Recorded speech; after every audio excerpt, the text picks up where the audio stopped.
Cyndy Nayer from the American Civil Liberties Union will share her passion as I'm looking forward to this. Thank you.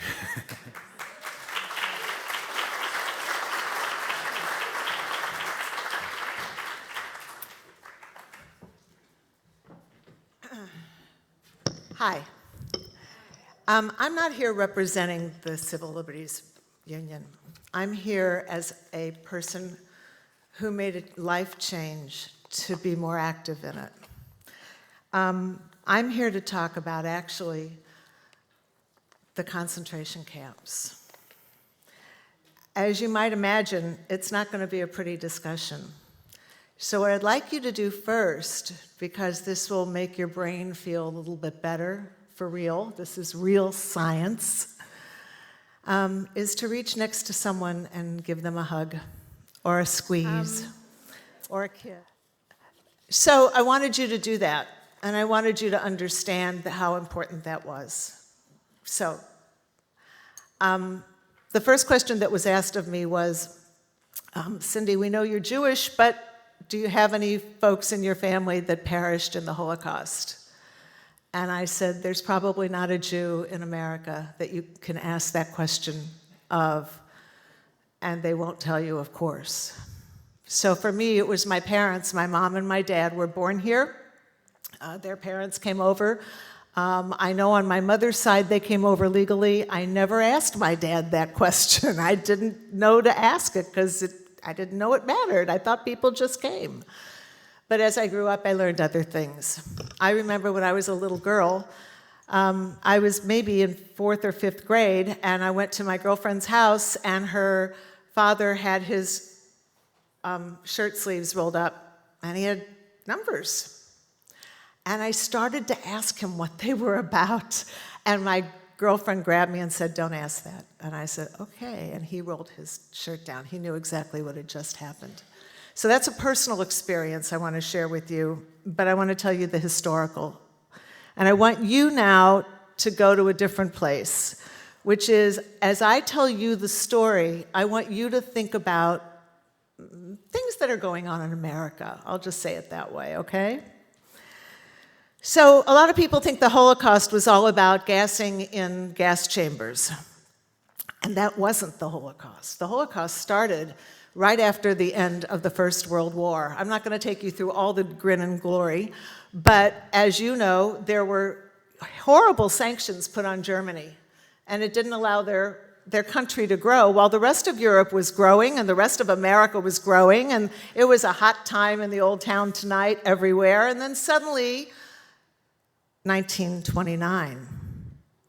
And the people who were in Germany got poorer except for the elite group, and the people around the world got poorer except for the elite group. But in Germany, it was worse, because in Germany, they were already very, very poor. And they couldn't buy bread, and they didn't always have a place to sleep. And I'm not just talking about Jews, I'm talking about a lot of people who lost their jobs. And we all know the story of the Depression, so I'm going to skip that part, except to tell you that in 1931, this person was elected who swore that he could put a chicken in everybody's pot, a house over their, a roof over their head, and all of Germany and all of Southeast Europe, which was punished because of the war, would grow and do well. His name was Adolf Hitler. That's when the Holocaust started. The very first thing they did was to put up a wall. They put up walls in Germany. They put up walls in Austria. They put up walls in Poland. And Jews started doing really strange stuff because while they were putting up a wall, they put a face to what they were protecting themselves for, and it was Judenrats. That's Jew rats. That's when it started. And people understood. And people lost their homes because in Germany and in Eastern Europe, most Jews didn't own a home, they had to rent. That was a really old law that just kept tracking with them across Europe. And sometimes they were thrown out of the houses. And sometimes they were beaten out of the houses, and sometimes they were told never come back. Towards the late part of the 1930s, Hitler was asking his close people, we got to get rid of the Jews. They have to leave, they have to go. We can try deporting them, but that's going to be long. I need you guys to come up with something different. And so they did. They started rounding up families from their rented apartments, putting them in the back of a truck, driving them out to the fields, and gassing them to death. That's not the gassing you thought it was, but that's what happened. Babies were not taken from their mothers, they went right with them. And when they came back with, this is what we can do, this is how many people per hour we can kill, this is what we have to do, we've got to dig ditches, we have to have people doing all of that, and Hitler said, make it more efficient. And they tried bigger trucks, they tried trying to pack more people in so they couldn't sit down. Yeah, they couldn't sit down. They had to stand because it was so crowded, like some other places I know. And that wasn't fast enough either. And so they called in the big corporations that you and I buy our goods from, Bayer, BMW, Siemens, and said, we need you to build the chemicals that will work better. We're going to build the camps. And that's exactly what they did. Now, people started disappearing from homes and nobody knew what was going on. In Poland, if you've never read the book, it's by Leon Uris, like darned if I can remember the name, but there's a whole story, a whole book about the Jews that went into the sewers, first to figure out what was going on.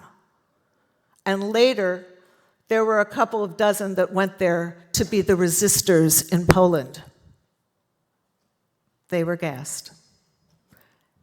In Bergen-Belsen, in Auschwitz. We know this. We even know who it was that actually volunteered to go into and be a volunteer to go into the camp and died in the camp. His name was Jack Fairweather. That's how he was the first volunteer to get into Auschwitz. I can hardly say the name. In 1939, they were ready to roll. On November 9th, 1939, any store that was owned by a Jew experienced Kristallnacht. That's when people threw all kinds of horrible, heavy things through their glass windows to let us know the war was on. It wasn't until 1941 that the chemicals in the camps happened, but they started deporting people like crazy at that moment. And if you've watched Schindler's List or a litany of other things or read all the Leon Uris books that I did through 2 years of junior high and then realized I was really depressed, there was torture. The first thing they did was they took everyone's clothes. If you wore glasses, they took your glasses. If you wore jewelry, they took your jewelry. If you had a gold tooth in your mouth, they took the gold tooth while you sat there. They took your shoes. The men went that way. The women went that way. The babies went with the women for a short period of time. They were gassed together when they were gassed. But women who had twins, they went to see Dr. Mengele. People who had disabilities, they went to see Dr. Mengele. And those experiments started before the gassing started. It wasn't until I read QB7 that I understood why they didn't rise up and walk out. There were more of them than there were guards. But then I realized the amount of torture that happened. I know you're all ticking this off. They took the clothes, they took the dolls, they took the medicine, they took the eyeglasses, anything to make people feel less than. The gassing didn't start till 1941. You probably thought it went on a lot longer, but it didn't. And it went until sometime late in 1944. My father was a decorated war hero. We can talk about my dad. The only thing that I want you to know tonight is that he was so good at telling jokes. And he told us stories about the war, but they were always fun and happy. I'm going to stop there because I could go on for another hour about this. But one night, I heard the adults talking, and someone said that his cousin, we called him Uncle Sil, Uncle Sylvester, had been at Auschwitz. He was part of the group that got there in 1944. And I quietly that evening walked over to him and said, "Would you tell me a little bit about it?" He got up and walked away from me, because no one who was ever there ever spoke until I found someone named Elie Wiesel. Elie Wiesel was in the camps. He lost his entire family. He was in 2 different camps. They shipped him from one to another. He did not know what happened to his family, but he eventually lost everybody. I think he had a cousin that lived, but his immediate family was gone. There's a couple of things I want to tell you. The first is, you don't know that I also was because I haven't shared it, because, we all have lives, and lives, as we get older, we do a lot of things. I was the director of health and fitness for the St. Louis JCC for a long time, for 10 years, at the time when it was the 3rd largest Jewish community center in the United States. I met a lot of people. I designed the fitness center. I made the hospital and the fitness center come together so we could get people more, health care. You probably saw that one coming, right? And I said hi to a lot of people. You know how you meet people and some people, you know what, Stu, would you hand me my water? I get carried away and my mouth just goes kapooey. Thank you. So I ran the fitness center. I was very visible. I sat behind a glass window that's supposed to keep out the noise. You ever been in a fitness center? It doesn't keep out any noise. But I'd say hi to everybody that goes by. And a lot of the people didn't actually work out there, but they supported it. These were some of the big guns in St. Louis. They were very big guns. And one guy, first let me tell you that when I would go down after I would teach a class or work with someone, then I'd go take a shower, and there were all these Jewish women, and they had stories. And if you listened closely, a lot of them were about the camps or about how they survived or what their kids are doing. It was what everybody talks about, except most of us don't talk about concentration camps. But one day, I was sitting in my office. I had taken my shower, and this guy walked by. And I didn't know who he was, but there was an aura about him. He was tall. He had piercing blue eyes and absolutely white hair. And it was clear he was going to walk right past my office, and he was going downstairs to the Men's Health Club and meet with some of the guys down there and probably do some fundraising. When he walked by, I said, "Hi." And he looked at me, and he had a white hat on, I remember, like a white fedora. And he looked at me. I said, "Hi, it's good to see you." And he looked at me, and he went, just like that, and you knew he was important, you knew that was really a big deal.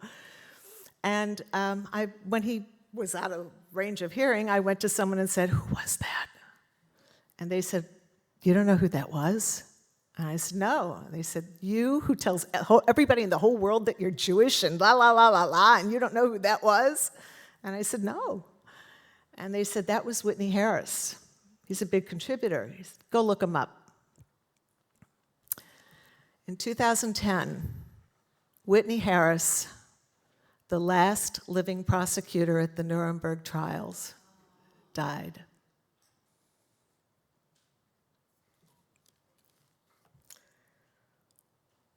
In that same year, actually maybe a couple years before that, in St. Louis, at an event, something like this, it was Elie Wiesel who came to our synagogue, our temple. And afterwards, he stayed, and anybody who wanted to shake his hand.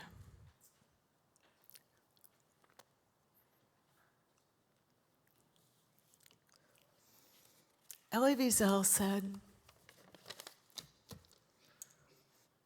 concentration camps.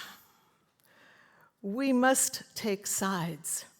Neutrality helps the oppressor, never the victim. Silence encourages the tormentor, never the tormented. Wherever men and women are persecuted because of their race, religion, or political views, that place, in that moment, becomes the center of the universe. That's why we're here tonight. That's why I, at the end of last year's campaigning, said, I need more. I need to be able to do more. And I called a man I had met once, David Goldstein, and said, I want to talk to you. I want to be part of the ACLU. That's how I went to the ACLU. It was when the babies went to the cages. I couldn't take any more. And now I ask you, what will you do?